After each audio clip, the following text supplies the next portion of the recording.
رسول خدا فرماتے ہیں کہ چور ترین شخص کون ہے؟ اصحاب کہتے ہیں یا رسول اللہ کون؟ کہا وہ کہ جو نماز کی چوری کرتا ہے۔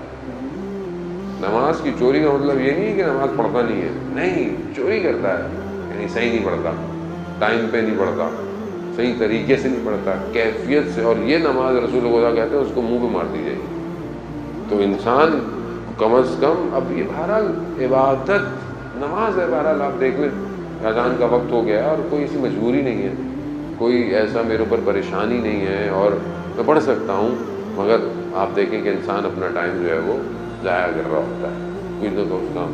ہاں انسان سفر میں ہے، کسی جگہ نہیں ہے، کوئی ایمرجنسی کے اندر ہے، کوئی ایسی حالات میں ہے کہ بہرحال نہیں پڑھ سکتا ہے، جگہ نہیں ہے، وضو کرنا دور ہے، نجاست ہے، کہیں ایسی جگہ ہے، وہ ایک الگ بات ہے۔ تو گھر میں بیٹھا ہوا ہے، آفس میں ہے اور آفس میں آزادی ہے، آپ نماز پڑھ سکتے ہیں نماز کے ٹائم پر۔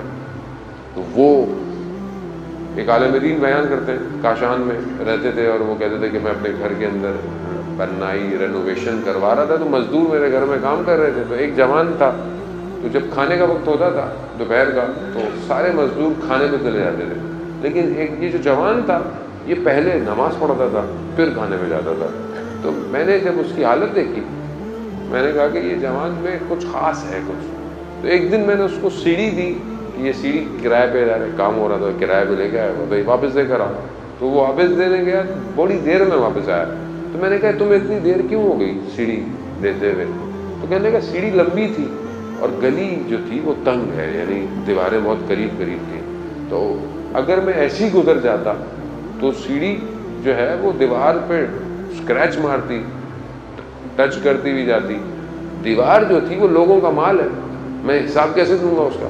تو میں بڑے آرام سے نا سیڑھی کو بچا کے لے کے گیا۔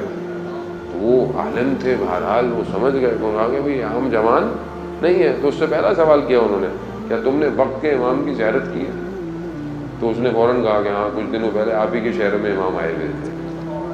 تو اب آپ دیکھیں کہ یہ جب خدا کی عبادت کی قدر کرتا ہو تو باقی معاملات بھی اس کے بہترین ہو جاتے ہیں۔ عزیزان محترم، دنیا میں کیا ہوا ایک اسکریچ کسی کے مال پہ ہوتا ہے نا، کبھی گاڑی کھڑی ہوئی ہے، آپ کی گاڑی گزر گئی، بہرحال آپ جان بوجھ کے نہیں کرتا، ہو جاتا ہے، انسان گاڑی ٹچ کر کے نکل گئی، تو بندہ ادھر ادھر دیکھ۔ یہ خوف خدا کیسے آئے گا کہ جب تک آپ خدا کی بارگاہ میں بہترین سجدہ نہیں کریں گے۔